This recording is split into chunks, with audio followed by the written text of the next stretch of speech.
Okay. நாங்க இன்றைக்கு பாராளுமன்றம் அப்படிங்கிற ஒரு தலைப்பையும், ஜனாதிபதி அப்படிங்கிற ஒரு தலைப்பையும் முழுமையாக நாங்கள் படிக்க போகிறோம். கடைசி கிளாஸ்ல பாராளுமன்றம் சம்பந்தமாக ஏற்கனவே சோல்பரியில் வந்த தகவல்கள், அதே போல் முதலாம் குடியரசு யாப்பில் வந்த தகவல்கள், அதில் ஒத்து போகிற விஷயங்களை மாத்திரம் நான் சொல்லியிருந்தேன். ஏன்னா அங்கே நாங்கள் தெளிவாக படிச்சிட்டோங்கிற காரணத்தால். அப்போ அதை மீண்டும் ஒரு ரிவிஷன் மாதிரி நார்மலாக சொல்லிட்டு நாங்கள் அடுத்த பகுதிக்குள்ள நுழையலாம். பாராளுமன்றத்தை பொறுத்த வரைக்கும் எங்களுக்கு எப்பயுமே அதில் கட்டமைப்பு என்ன, அங்கே என்னங்களுக்கு தெரிஞ்சிருக்கணும். ஸ்ட்ரக்சர் கட்டமைப்புனா என்ன, அதாவது அதில் எத்தனை பேர் இருப்பாங்க, அவங்க எப்படி உள்ளே வருவாங்க, அங்கே என்னென்ன ஆரம்பத்தில் நடைமுறைகள் நடக்கும், அதில் யார் யார் தெரிவு செய்யப்படுவாங்க, அவங்களோட வேலைகள் என்ன, ஆ இதில் ஒரு மீட்டிங் நடக்கிறோன்னா எத்தனை பேர் இருக்கணும், இப்படியான விஷயங்கள் எங்களுக்கு தெரிஞ்சிருக்கணும். அப்போ அதை நாங்கள் சொன்னோம். மொத்தம் ஆ, அதாவது இந்த யாப்போட ஆரம்பத்தில், இந்த யாப்பு ஆரம்பத்தில் 196 பேர் இருக்கணும்னு சொல்லியிருந்தாங்க. ஆனால் பதினாலாம் சீர்திருத்தத்துக்கு பிறகு மொத்தம் 225 பேர் இந்த பாராளுமன்ற உறுப்பினர்களாக நிர்ணயிக்கப்பட்டாங்க. அதில் 196 பேர் 22 தேர்தல் மாவட்டங்களில் இருந்தும் எலெக்ஷன் வச்சு அதில் தெரிவு செய்யப்பட்டு பாராளுமன்றத்துக்கு உள்ளே வருவாங்க. மிச்சம் 29 பேர் தேசிய பட்டியலுங்கிற ஒரு முறை இருக்கு. அதை நம்ம பின்னால் டீட்டெயிலாக படிப்போம். அந்த முறை மூலமாக அந்த பாராளுமன்றத்தில் வருவாங்க. அப்போ மொத்தம் 225 பேர். இவங்களோட பதவிக்காலம் எத்தனைன்னு சொன்னால், ஆரம்ப காலத்தில் இந்த யாப்பு ஸ்டார்ட் பண்ண டைமில் 6 வருஷமாக இருந்துச்சு. ஆனால் அவங்க 19ஆம் சீர்திருத்தத்தின் மூலமாக அதை 5ஆக குறைச்சி கொண்டாங்க. இன்றைக்கு வரைக்கும் அது 5 தான் இருக்குது. சரியா? அப்போ இதில் வந்து இந்த பாராளுமன்ற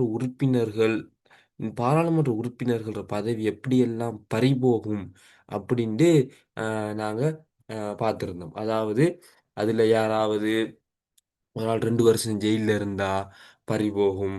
அதே போல என்ன அறிவிக்காம 2 கூட்டத்தொடருக்கு தொடர்ந்து வராமல் இருந்தா பறிபோகும். ஆ அதே போல அவன் தேச துரோகம் ஏதாவது செஞ்சா அப்படி பறி போறது, இறந்தா பறி போறது, அவங்க ராஜினாமா கடிதம் எழுதி கொடுத்தா அவங்களோட பதவி இல்லாம போகும். ஆ அப்படியான விஷயங்கள் இருக்குது. அதெல்லாம் சொன்னவங்களான விஷயங்கள். அதே போல முதலாவது எலெக்ஷன் முடிஞ்சு நடக்கிற முதலாவது கூட்டத்தொடரில் என்ன நடக்கும்? ஜனாதிபதி வந்து அவரோட கொள்கை விளக்க உரையை வாசிப்பார். நான் வந்து இந்த வருஷத்தில் என்ன செய்ய போகிறோம், எப்படி எப்படி எங்களோட ஆட்சி அமைக்க போகிறோம் எல்லாம் வாசிப்பார். அது வெற்றி அடையப்பட்டா முதலாவது தெரிவு செய்யப்படுறது சபாநாயகர். சரியா? ஏன் சபாநாயகர் தெரிவு செய்யப்படுற? அவர் தான் அதுக்கு அந்த பாராளுமன்றத்துக்கு தலைமை தாங்கி அதை ஒவ்வொன்று கூட்டத்தொடரையும் நடத்தணும். அதுக்கு ஒரு ஆள் தேவை. அப்போ அதுக்கு என்ன செய்வாங்க? ஒரு ஆள் வந்தால் அந்த ஒரு ஆளை தெரிவு செஞ்சிருவாங்க. 2 3 பேர் வந்தால் குடவோலை வாக்கெடுப்புன்னு சொல்லுவாங்க. அதாவது ரகசிய வாக்கெடுப்பு மூலமாக அதிலிருந்து ஒரு ஆள் தெரிவு செய்யப்படுவார்.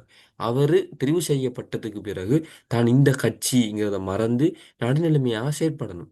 ஆனால் வாக்குகள் சமனாகும் போது, அதாவது ஒரு குறிப்பிட்ட சட்டம் ஒன்று இயற்றப்பட போகுது, அதற்கு வாக்குகள் ரெண்டு சமனாக இருக்குது, ரெண்டு 50க்கு 50 இருக்குதுன்னு சொன்னால் மட்டும் இவர் முடிவு செய்யும் வாக்கினை அளிச்சு அவர் ஒரு குறிப்பிட்ட சட்டத்துக்கு என்ன செய்யலாம்? ஆதரவு அளிக்கலாம்.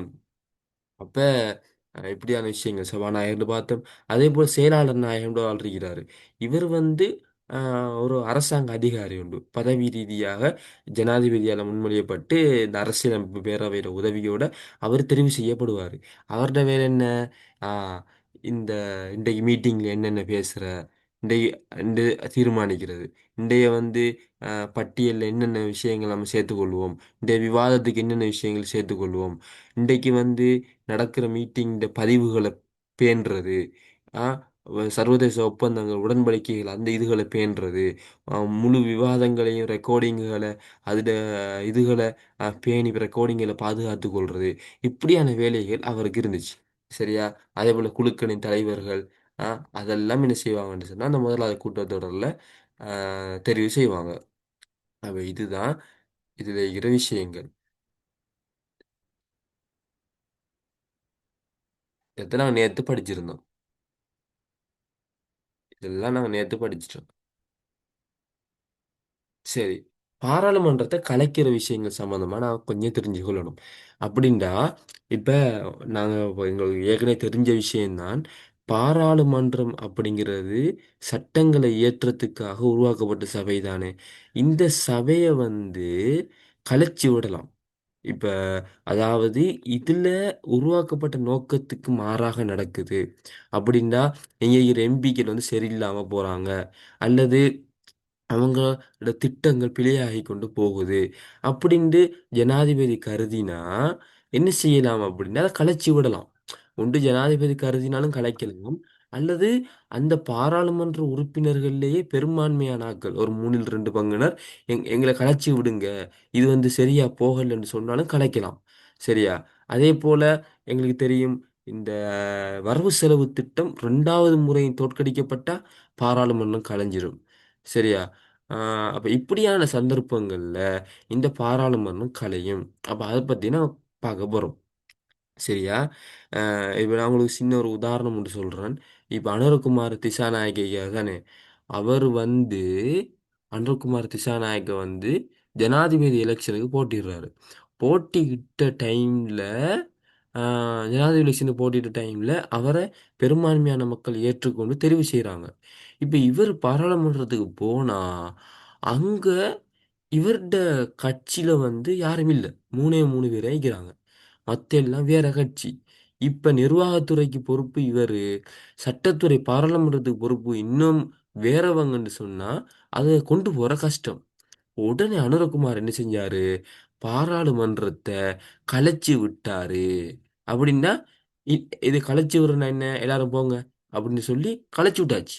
இனி பாராளுமன்றத்துக்கு அவங்க இல்ல. சரியா?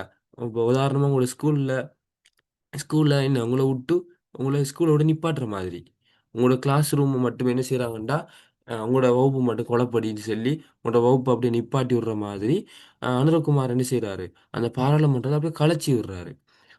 ஓகேவா? அப்ப கலைச்சி விட்டுட்டு அடுத்த எலெக்ஷன் அவரு ஸ்டார்ட் பண்றாரு. ஸ்டார்ட் பண்ணா அதுல அவர கட்சி ஆட்கள் 3ஆ புரிஞ்சு 2 பங்கினர் அந்த பாராளுமன்றத்துக்கு வாராங்க. இப்ப என்ன செய்றாரு, அவர் நினைச்ச மாதிரி சட்டத்துறை, நிர்வாகத்துறையின் தன்னை கையில வச்சுக்கொண்டு அவரு இந்த இலங்கை நாட்டை கொண்டு போய் கொண்டிருக்கிறாரு. அப்ப இந்த பாராளுமன்றத்தை நினைச்ச மாதிரி எல்லாம் கலைக்க முடியுமா? அப்படின்னா இல்ல. அதாவது ஆரம்பத்துல சொல்லியிருந்தாங்க என்ன, அதாவது ஆரம்பத்துல சொல்லியிருந்தாங்க இது 4 ஆண்டுகளுக்குள்ள ஜனாதிபதியால கலைக்க இயலாது அப்படின்னு 19ஆம் திருத்தத்துல எல்லாம் சொல்லியிருந்தாங்க. இந்த மைத்திரிபால சிறிசேன சொல்லியிருந்தாரு. அதாவது ஜனாதிபதி நினைச்சாலும் என்ன, கிட்டத்தட்ட 4½ ஆண்டுகள், 4 ஆண்டுகளும் 6 மாசத்துக்குள்ள அதை நீங்க கலைக்க முடியாது அப்படின்ட்டு சொல்லியிருந்தாங்க. ஆனா திரும்ப கோட்டாபய ராஜபக்சே என்ன செஞ்சாரு, 20ஆம் திருத்தத்தின் மூலமாக இல்ல இல்ல 2.6 ஆண்டுகள், அந்த ஆண்டுகளுக்குள்ளதான் ஜனாதிபதி கலைக்க முடியாது, அதை தாண்டி நான் கலைக்கலாம்னு கொண்டு வந்தாரு. அதனாலதான் அனுரகுமார என்ன செஞ்சாரு, 2 அதாவது 2 வருஷமும் 6 மாசமும் கடந்த உடனே அவர் பாராளுமன்றத்தை கலைச்சு விட்டாரு. சரியா? பாராளுமன்றத்தை அவர் கலைச்சு விட்டாரு அப்படிங்கிறத நாங்க பார்க்கிறோம். எனவேதான் இந்த அனுரகுமார் அந்த பாராளுமன்றத்தை கலைச்சார். சரியா? அதே போல நாங்க இப்ப வேற இப்ப நான் பாராளுமன்றம் கலையும் அவர் அனுரகுமார் அவரு நான் சொன்னேனே இப்ப ஜனாதிபதி எலெக்ஷன்ல வென்றுட்டு அவர் முதல் செஞ்ச வேலை என்ன, பாராளுமன்றத்தை கலைச்சு விட்டாரு. ஏன் கலைச்சு விட்டாரு, அவருடைய கட்சியாக்கள் என்பிபியை சேர்ந்தவங்க 3 பேராக குந்தி கொண்டிருக்கிறாங்க, இருந்துட்டு இருக்கிறாங்க. அப்ப அந்த 3 பேரையும் வச்சு தான் சாதிக்க இயலாது. உதாரணமா அவர் ஒரு சட்டத்தை கொண்டு வரணும்னு நினைக்கிறாரு. கொண்டு வந்தா பெரும்பான்மை வாக்கு அந்த பாராளுமன்றத்தில் அவருக்கு விழுமா? விழாது. அப்ப அவர் நினைச்சதை செய்ய இயலாது. இப்படி ஆளுங்கட்சி, இந்த நிர்வாகத்துறை வேற கட்சி, சட்டத்துறை வேற கட்சியா இருந்தா பிரச்சனை வரும். 2001 இருந்து 2004 காலப்பகுதியில சிறிமாவோ பண்டார் நாயக் இல்ல இல்ல சந்திரிகா பண்டார் நாயக்னு நினைக்கிறேன். அவ எங்க இருந்தா, இந்த நிர்வாகத்துறைக்கு பொறுப்பு ஜனாதிபதியாக இருந்தா. அங்கால பாராளுமன்றத்துல பிரதமராக இருந்தது யாருன்னா ரணில் விக்ரமசிங்கோட கட்சி, பெரும்பான்மையான ஆட்கள். இதனால அவங்களுக்குள்ள அந்த டைம்ல நிறைய பிரச்சனை வந்துச்சு. ரணில் என்ன செஞ்சாரு, தெரியாம யாருக்கும் தெரியாம போய் எல்டிடியோட சமாதான ஒப்பந்தம் செஞ்சுட்டு வந்தார். இது வந்து சிறிமாவ பண்டார் நாயக்கு பிடிக்கல. அப்போ அப்போ பாதுகாப்பு அமைச்சு எல்லாத்தையும் திரும்ப பறிச்சு கொண்டா. அதுக்கு ஒரு 2004ஆம் ஆண்டு பாராளுமன்றத்தை கலைச்சி விட்டா. இப்படியான விஷயங்கள்லாம் நடந்திருக்குது வரலாற்றில். சரியா? அப்போ என்னன்னு சொன்னா இப்படி இந்த பாராளுமன்றத்தில் அன்றகுமார வந்த உடனே அவரு திரும்ப எலெக்ஷன் வச்சாரு. வச்ச டைம்ல மூணாம் பிரிட்ஜ் 2 பெரும்பான்மையான எம்பிக்கள் வந்து தெரிவு செய்யப்பட்டு பாராளுமன்றத்துக்கு வந்தாங்க. இப்ப அனுர்குமார் என்ன செஞ்சாரு தெரியுமா? ஒரு அரசு கொள்கை விளக்க உரை ஒன்று நடத்துவார். அது யூடியூப்ல இப்ப இருக்குது. சரியா? அதுல லிங்க் நான் உங்களுக்கு போட்டிருக்கிறேன். 2 லிங்க் போட்டேன் நேத்து. அதுல முதலாவது லிங்க பாருங்க. அதுதான் அனுர்குமார் அதை வாசிப்பார். அதை பத்தி சொல்லுவாரு. இது சொல்லி சொல்லி பேசி முடிஞ்ச உடனே அந்த பாராளுமன்றத்தில் ஒரு 3-2 பெரும்பான்மை பெறுது. அங்கே இருக்கிற மூணாவது புரிச்சு 2 பங்கினர் ஓகே இது நல்லம் அப்படின்னு ஏற்றுக்கொண்டாங்கன்னு சொன்னா தொடர்ந்தும் அவர் ஆட்சி அந்த பாராளுமன்றம் இருக்கும். அது நிராகரிக்கப்பட்டு தோல்வி அடைஞ்சா என்ன செய்யும்? பாராளுமன்றம் கலையும். அதே போல குற்றப்பிரேரணை. சரியா? என்ன நடக்குதுன்னு சொன்னா ஜனாதிபதிக்கு எதிராக, சரியா, ஜனாதிபதிக்கு இப்ப உதாரணமாக என்ன அதாவது அரசு கொள்கை உரை தொடர்பாக பாராளுமன்ற உறுப்பினர்கள் மத்தியில் வாக்கெடுப்பு நடைபெறும். வாக்கெடுப்பில் உரை தோற்கடிக்கப்பட்டால் பாராளுமன்றம் கலைக்கப்பட மாட்டாது. ஓகே, இதுல என்னன்னு சொன்னா அரசு, இதுல பாருங்க இந்த நோட்ஸ் உண்டு போய் சொல்ல பாருங்க. அரச கொள்கை உரை தொடர்பாக பாராளுமன்ற உறுப்பினர்கள் மத்தியில் வாக்கெடுப்பு நடைபெறும். வாக்கெடுப்பில் உரை தோற்கடிக்கப்பட்டால் பாராளுமன்றம் கலைக்கப்படாது அப்படின்ற பாயிண்ட்ஸ் இருக்குது. இதை கொஞ்சம் பார்க்கணும். சோல்பெரியில முதலாம் குடியரசு ஆப்பிளையெல்லாம் அவங்களோட இது தோற்கடிக்கப்பட்ட பாராளுமன்றம் கலைக்கப்படும். ஆனால் இங்கே கலைக்கப்பட மாட்டாதுன்னு இருக்குது. இது பாயிண்ட்ஸை கொஞ்சம் நான் பார்த்துட்டு சொல்கிறேன். அடுத்தது பாருங்க. ஜனாதிபதிக்கு எதிராக குற்றப்பிரேரணை பாராளுமன்றத்தில் முன்வைக்கப்பட்டு சபாநாயகரால் ஏற்றுக்கொள்ளப்பட்டதன் பிற்பாடு பாராளுமன்றத்தை கலைக்க முடியாது. அப்படின்னு சொன்னா இப்ப ஜனாதிபதி நினைச்சா பாராளுமன்றத்தை 2.5 வருஷத்துக்கு ஒரு கலைக்கலாம் தானே. ஆனா அவங்க என்ன செய்யறாங்கன்னா பாராளுமன்றத்தில் இருக்கிறவங்க இல்ல ஜனாதிபதியை பிடிக்கல, நம்ம இவரை மாத்துவோம்னு சொல்லி அதுல மூணாவது புரிஞ்சு 2 பங்குனர்லாம் ஒத்துக்கொண்டு அதை சபாநாயகர்கிட்ட கொடுத்து எல்லாம் செஞ்சு அவர் குற்றப்பிரேரணை கொடுத்து அதை சபாநாயகர் ஏற்றுக்கொண்டதுக்கு பிறகு ஜனாதிபதி என்ன செய்றாரு? இப்ப நம்மளோட பதவி போகுது, நம்ம உடனடியாக இந்த பாராளுமன்றத்தை கலைச்சு விடுவோம். கலைச்சு விட்டா என்ன நடக்கும்? அவர் தப்பலாம். ஆனா அப்படி அவர் சபாநாயகர் அதை ஏற்றுக்கொண்டதுக்கு பிறகு இவரால கலைக்க முடியாது. சரியா?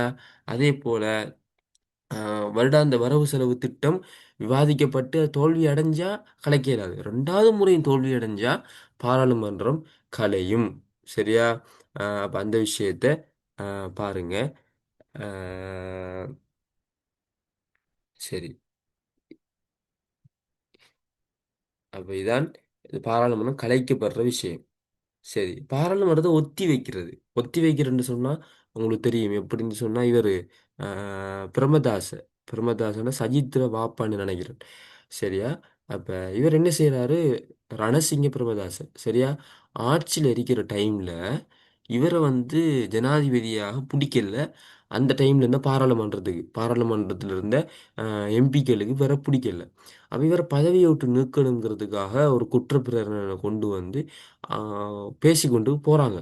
அதுக்கு பெஸ்ட் குற்றப்பேரனை கொண்டு வரதுக்கே ஒரு பெரிய பெரும்பான்மை வேணும். சரியா? மூணாவது புரிச்சு 2 பெரும்பான்மை வேணும். அப்ப அதுக்கு வந்து எம்பிக்கள் எல்லாம் பேசி கஷ்டப்பட்டு டிஸ்கஸ் எல்லாம் பண்ணி என்ன செய்யறாங்கன்றா அதை கொண்டு வராங்க. எதை? அந்த குற்றப்பெருனை கொண்டு வந்து சபாநாயகர்கிட்ட கொடுக்குறாங்க. கொடுத்த உடனே ரணசிங்க பிரேமதாஸ் என்ன செஞ்சாரு? சபாநாயகர் அதை ஏற்றுக்கொள்றதுக்கு முன்னாலேயே அந்த பாராளுமன்றத்தை ஒத்தி வச்சுட்டாரு. ஒத்தி வச்ச உடனே அது இழுக்கடிக்கப்பட்டு அதுக்கு பிறகு சைன் வச்ச அமைச்சர்கள் அதை ரிட்டர்ன் வாங்கி அதுக்கு பிறகு அவரை பதவி நீக்கிறதே கஷ்டமா போச்சு. கஷ்டமா போனது. அதான் சொல்லுது. முடிச்சிட்டு தொடருவோமா? அப்படி லைன்ல இருங்க.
ஓகே பிள்ளைகள், நாங்கள் தொடருவோம்.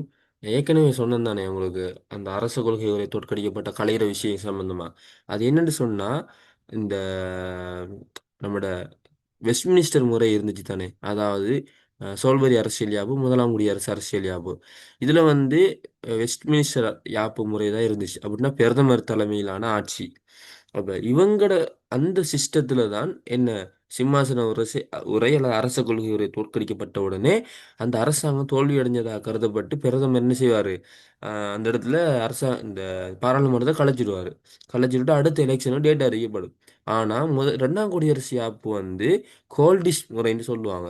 அப்படின்னா கலப்பு முறை, ஜனாதிபதி முறையும் பிரதமர் முறையும் கலந்த மாதிரி ஒரு முறை. இந்த முறையில அரச கொள்கை உரை தோற்கடிக்கப்பட்ட உடனே அது வந்து பாராளுமன்றம் கலையாது. ஆனா அரசாங்கம் பலவீனம் அடையும். ஆனா கலையாது. அந்த தகவலை கொஞ்சம் தெரிஞ்சு கொள்ளுங்க. சரி, பாராளுமன்றத்தை ஒத்தி வைக்கிற சம்பந்தமா நான் சொல்லியிருந்தேன். சரியா?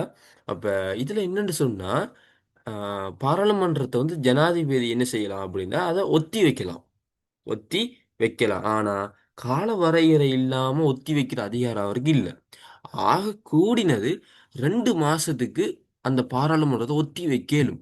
சரியா? ஆனா ஒத்தி வைக்கிற டைம்ல மீண்டும் இது எப்ப கூடுங்கிற தேதிய 2 மாசத்துக்கு தாண்டி இல்லாம அதுக்குள்ள எப்ப இது திரும்ப கூடுங்கிறத அவர் சொல்லணும். சரியா? அப்ப இந்த விஷயங்கள் பாருங்க.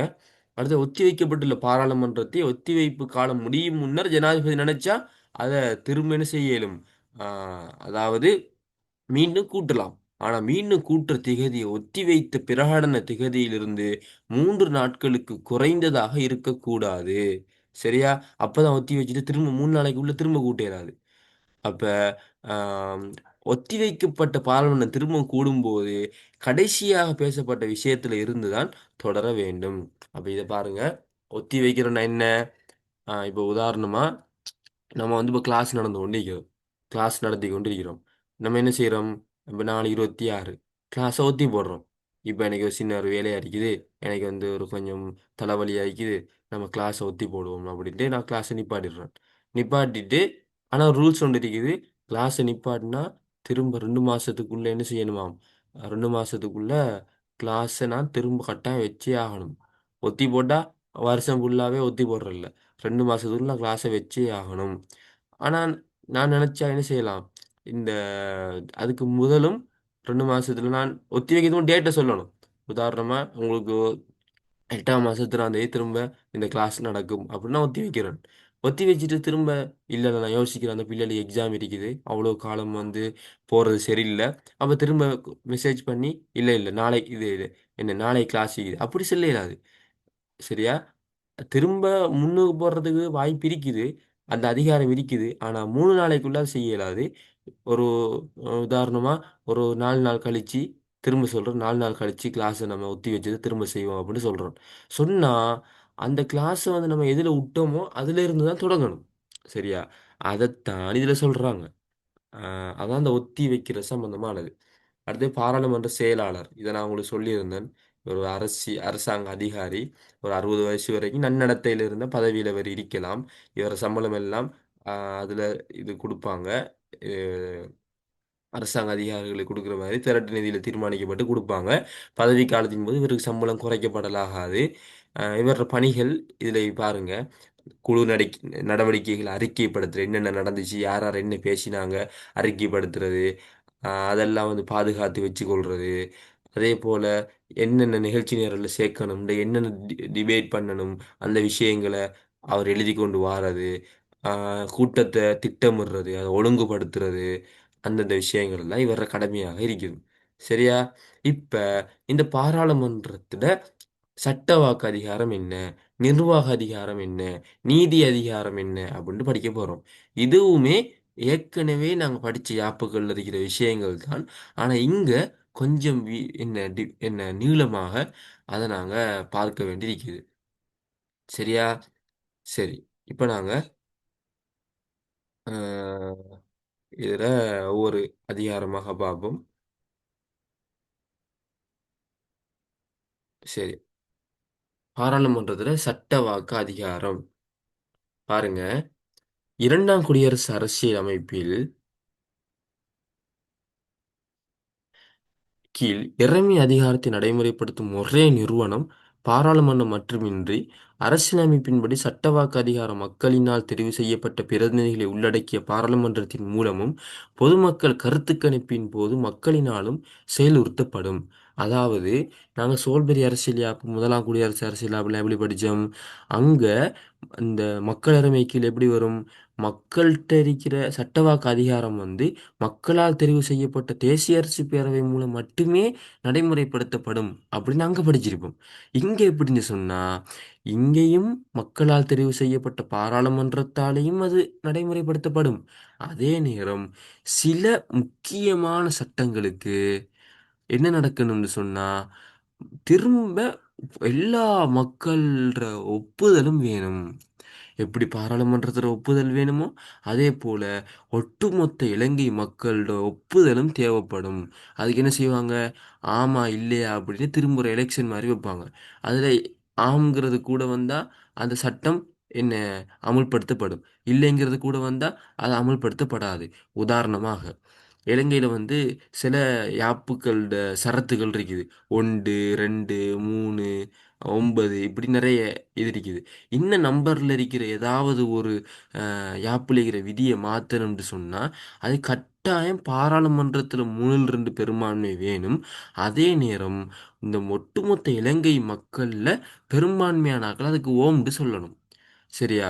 அப்படி சொன்னாதான் அந்த சட்டம் அமுலாகும், அது நடைமுறைக்கு வரும். அப்படிங்கிற சிஸ்டம் இந்த இரண்டாம் குடியரசு யாப்பில் இருக்குது. உதாரணமாக என்ன செய்ய போறாங்க? இலங்கை ஒரு பௌத்த நாடுன்னு எழுதியிருக்கிறாங்க. இது 9வது சரத்து. இதை மாத்தணும்னு சொன்னா அதுக்கு கட்டாயம் இந்த பாராளுமன்றத்தில் பெரும்பான்மை வேணும். விசேட பெரும்பான்மை வேணும். அதே நேரம் மக்களோட சம்மதமும் வேணும். அதைத்தான் இவங்க இதுல சொல்றாங்க. சரி, அடுத்தது பாருங்க. இந்த பாராளுமன்றத்துல சட்டவாக்க அதிகாரம் பாருங்க. அஹ், சட்டத்துறை தொடர்பான அதிகாரங்கள் பாராளுமன்றத்தின் பிரதான பணி சட்டங்களை இயற்றுவதாகும். பாராளுமன்றத்துக்கு சட்டவாக்க அதிகாரத்துக்கு நேரடி தடை கிடையாது. அதுல முதலாவது பாருங்க, கடந்த காலங்களை உள்ளடக்கும் சட்டங்கள் உட்பட அரசியலமைப்பின் எந்த ஒரு விதிமுறைகளை மாற்ற அல்லது திருத்த அரசியலமைப்பின் குறிப்பிட்ட விதிமுறை ஒன்றை உட்சேர்ப்பதற்கான சட்டத்தை விதிக்கும் அதிகாரமும் உண்டு. சரியா? அப்ப இந்த பாராளுமன்றத்தில் பவரை புரிஞ்சு கொள்ளுங்க. இவங்களால ஒரு சட்டத்தை இயற்ற இயலுமாம். அந்த சட்டம் எப்படிப்பட்ட சட்டம்னு சொன்னா, கடந்த காலத்தில் இருக்கிற ஒரு விதிமுறையை மாற்றியலுமாம். இவங்க நிகழ்காலத்தில் இருக்கிற ஒரு விதிமுறையை மாற்றிடும், எதிர்காலத்தில் இருக்கிற ஒரு விதிமுறையை மாற்றிடும். இவங்களால ஒரு ஒரு யாப்புட சரத்தையே மாற்றி எழுதிடும். புதுசா ஒரு யாப்புட சரத்தை உள்ளுக்கு நுழைக்கலும். சரியா? இப்படியான விஷயங்களை இவங்களால செய்ய இயலுமாக இருந்தது. உதாரணமாக ஒரு குறிப்பிட்ட ஒரு குற்றம் இருக்குது. அந்த குற்றத்துக்கான தண்டனை 5 வருடம் சிறை அப்படின்னு பழைய சட்டம் சொல்லுது. ஆனா இந்த பாராளுமன்றத்துல ஒரு புது சட்டம் கொண்டு வராங்க.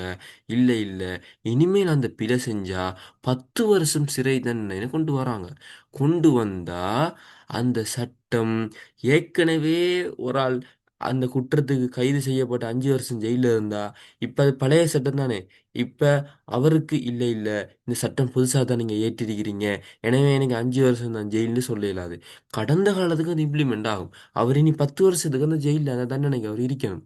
இப்படி கடந்த காலத்துக்கும் என்ன அந்த பொருந்துற மாதிரி இவங்களால சட்டம் இயற்ற இயலும். அதே போல பாருங்க, இந்த எத்தனையோ சீர்திருத்தங்கள் வந்திருக்குது. சரியா? இப்ப ஆ, 18ஆம் சீர்திருத்தம் வந்துச்சு, மஹிந்த ராஜபக்ச கொண்டு வந்தாரு. இல்ல இல்ல, ஓ, அதே போல 19ஆம் சீர்திருத்தம் வந்துச்சு, இது மைத்திரிபால சிறிசேன கொண்டு வந்தாரு. அதே போல 20ஆம் சீர்திருத்தம் வந்துச்சு, கோட்டாபய ராஜபக்ச கொண்டு வந்தாரு. அவ இப்படி ஒவ்வொரு சீர்திருத்தங்களையே கொண்டு வர அளவுக்கு இவங்களுக்கு அதிகாரம் இருக்குது.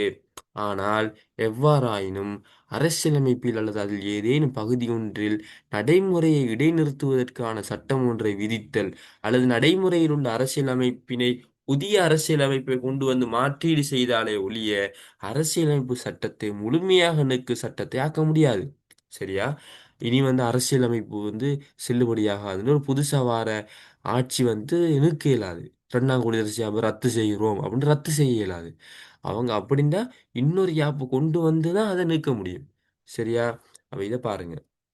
அடுத்தது, சகல சட்ட மூலங்களும் பாராளுமன்ற இது கட்டாயமான ஒரு விஷயம். என்னன்னு சொன்னா, இப்ப பாராளுமன்றத்தை கொஞ்சம் இமேஜின் பண்ணி பாருங்க. அதுக்குள்ள ஒரு சட்டத்தை கொண்டு வராங்க.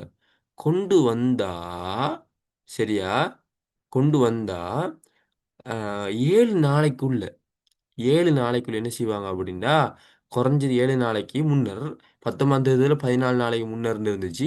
20 தேதியில் திரும்ப 7 நாட்களுக்கு முன்னர்னு மாற்றப்பட்டுட்டு என்ன செய்வாங்கன்னா, வர்த்தமானி பத்திரிகையில வெளியிடுவாங்க. வர்த்தமானின்ற ஒரு பத்திரிகை இருக்குது. அந்த பத்திரிகையில வந்து ஆஹ், குறிப்பிட்ட சட்டங்கள் வெளியிடுவாங்க. இப்போ உதாரணமாக சொல்ல போனா, பாராளுமன்றத்தை நீங்கள் இமேஜின் பண்ணி கொள்ளுங்க. அங்கே புதுசாக ஒரு சட்டம் ஒன்று கொண்டு வரோம். இனிமேல் வந்து இனிமேல் வந்து பாடசாலையில் படிக்கிற மாணவர்களுக்கு எல்லாருக்கும் நாங்கள் லேப்டாப் ஒன்று கொடுப்போம் அப்படின்ட்டு ஒரு கொண்டு வராங்க. கொண்டு வந்த உடனே அங்கே இருக்கிற பாராளுமன்ற உறுப்பினர்களில் விவாதம் நடந்து வாக்கெடுப்பு நடந்து பெரும்பான்மையான ஆட்கள் அதை ஓகே சொல்கிறாங்க. சொன்ன உடனே இப்போ சட்டமாக மாறியெல்லாம் லேப்டாப் கொடுப்பாங்களா? கொடுக்க மாட்டாங்க.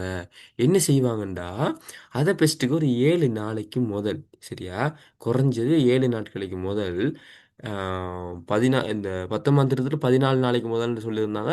திரும்பவும் 7 ஆயிட்டு. சரியா, 20 திருத்தத்தில் 7 ஆயிட்டு. 7 நாட்களுக்கு முதல் வர்த்தமானிங்கிற ஒரு பத்திரிகை இருக்குது.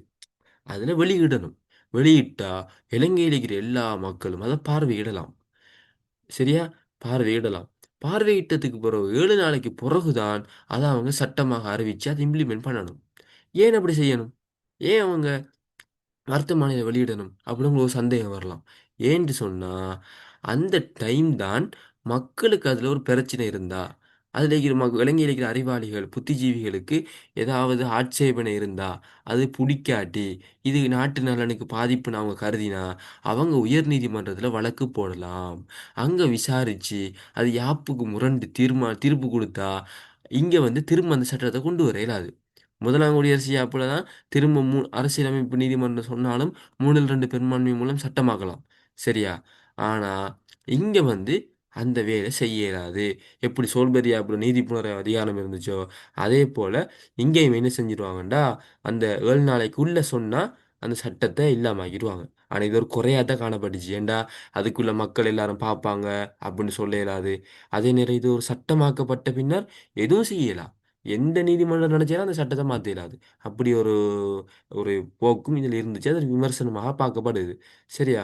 அப்போ இதில் வந்து எல்லாம் செஞ்சு கடைசியில் சபாநாயகர் சைன் வச்சாருன்னா அது உடனடியாக சட்டமாக மாறிடும். சரியா? அது சட்டமாக மாறிடும். ஓகே. அதே போல நான் பார்த்தோம்னு சொன்னா, இந்த பாராளுமன்றத்தால் நிறைவேற்றப்பட்ட சட்டம் மூலம் சபாநாயகர் சான்றுரை கையொப்பம் குறிக்கப்பட்டுள்ள போது சட்டம் என்ற நிலைக்கு மாறும். சட்டம் என்ன மாறினா, யாதேனும் விதிப்புரை ஒன்று பொதுமக்களின் கருத்து கணிப்பின் போது மக்களின் அங்கீகரிக்கப்பட வேண்டும் என்ற சந்தர்ப்பத்தில், அதாவது சில சட்டங்களுக்கு வந்து பொதுமக்கள்கிட்ட அங்கீகாரம் தேவை. நான் சொன்னனே, அப்ப அந்த டைம்ல அதுவும் வந்திருக்கணும்.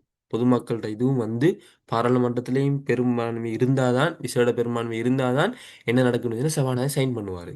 அப்போ அந்த விஷயங்களும் இருக்குது. அதை கவனிச்சு கொள்ளுங்க. ஓகே. அதே போல யாதேனும் சட்டம் மூலம் ஒன்று மக்களினால் கருத்து கணிப்பின் போது சரியான முறையில் அங்கீகரிக்கப்பட்டுள்ளது என ஜனாதிபதியால் சான்றுபடுத்தப்பட்டிருக்கணும். சரியா? அப்படி இருந்தால் தான் அது சட்டமாக மாறும். அதை நான் சொல்லியிருந்தேன். அதே போல என்ன,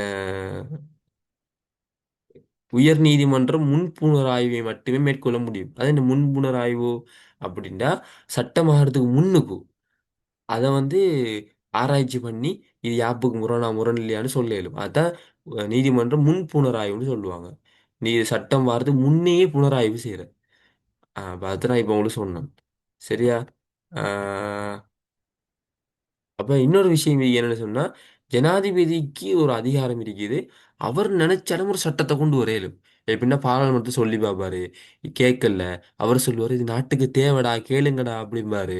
அவனுக்கு கேட்கலண்டா, உடனடியாக அவர் யாரால தெரிவு செய்யப்பட்டால், மக்களால் நேரடியாக தெரிவு செய்யப்பட்டால் தானே. அப்போ உடனே மக்கள்கிட்ட ஒப்பங்கூடலுக்கு விடுவாரு. அப்படின்னா மக்கள்கிட்ட கேட்பாரு, இது வந்து செய்வோமா செய்ய தேவையில்லையா அப்படின்னு நேரடியாக அவங்கள்ட்ட கேட்பாரு. அப்போ இலங்கை இருக்கிற பெரும்பான்மையான ஆட்கள் ஆம் என்று வாக்களித்தால் அது சட்டமாக மாறும். அப்ப நல்லா விளங்கிக் கொள்ளுங்க. இது பாராளுமன்றத்தை வேலை சட்டத்தை இயற்றுறது. அப்ப சட்டத்தை இயற்றுறதுல வந்து என்னன்னு நாங்க பார்த்தோம். சரியா? அவங்களால கடந்த காலத்தை சேர்த்து அதையும் பாதிக்கிற மாதிரி சட்டங்களை இயற்ற இயலும். யாப்ப அவங்களால மாற்ற இயலும். சரி, அதாவது யாப்ப முற்றாக நிப்பாட்ட இயலாது. நிப்பாட்டனா புதுசா ஒன்று கொண்டு வரணும். மாறாக இதை விதிகளை மாற்ற இயலும். புது விதிகளை உள்ளுக்கு சேர்க்க இயலும். இதெல்லாம் படிச்சிருந்தோம். இன்னும் சில சட்டங்களுக்கு 1, 2, 3, 9 இப்படி சில நம்பர்ல வரும்.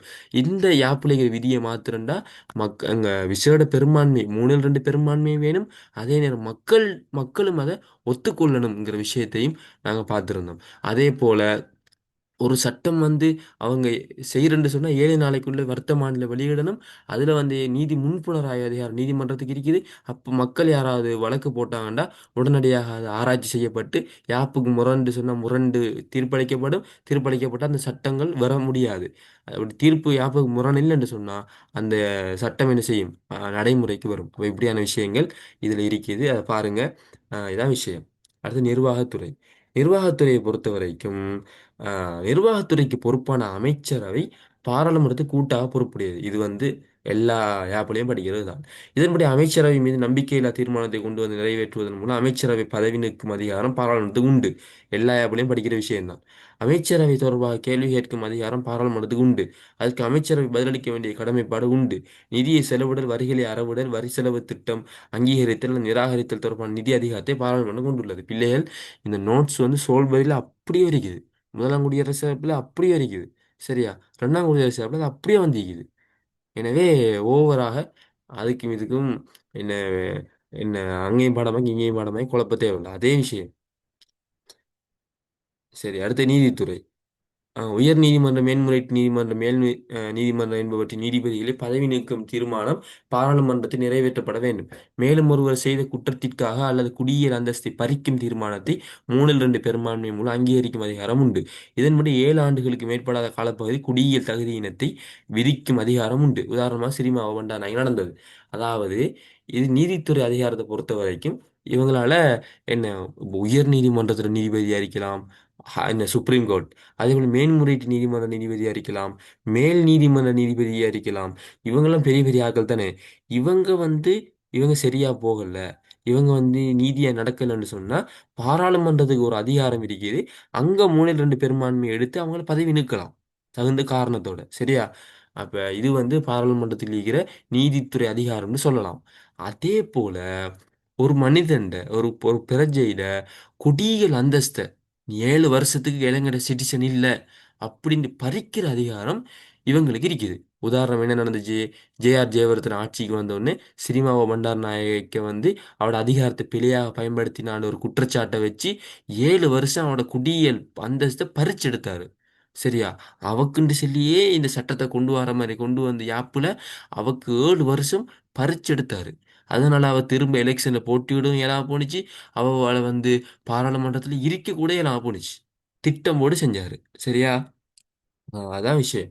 அதே போல இந்த நான் சொன்ன சில விஷயங்களுக்கு வந்து பாராளுமன்ற ஒப்புதல் வேணும், மக்கள்கிட்ட இது ஒப்புதல் வேணும்னு சொல்லி அது இதான் அது 1, 2, 3, 6, 7, 8, 9, 10, 11, 30, 30, 11. அப்போ இவ்வளவும் தான்.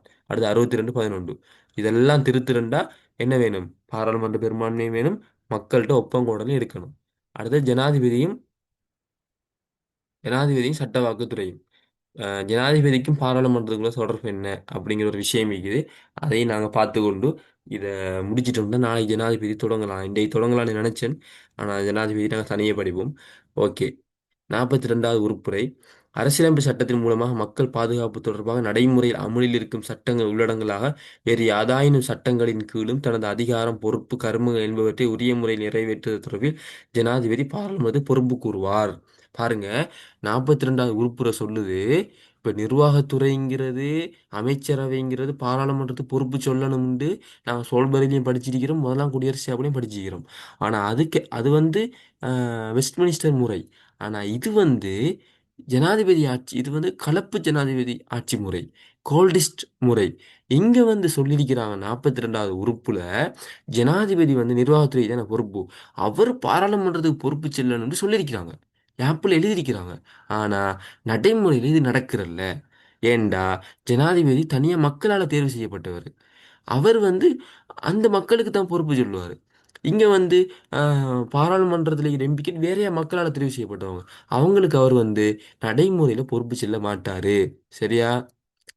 இது வந்து சும்மா யாப்பு அலங்காரம் உண்டு. இதுக்கு விமர்சனம் கூட இருக்குது. சரியா? அப்ப இது வந்து இந்த விஷயத்தை பார்த்துக்கொள்ளுங்க.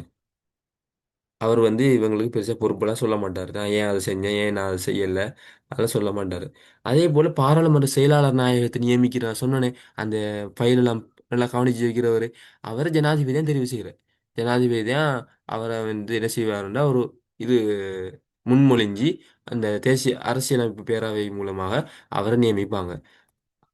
அந்த விஷயம் அவர்கிட்ட ஜனாதிபதிக்கு பாராளுமன்ற விஷயத்துல அவருக்கு அந்த அதிகாரம் இருந்தது. அதே போல அவரை பதவி விட்டு நீக்குற அதிகாரமும் அவருக்கு இருக்குது.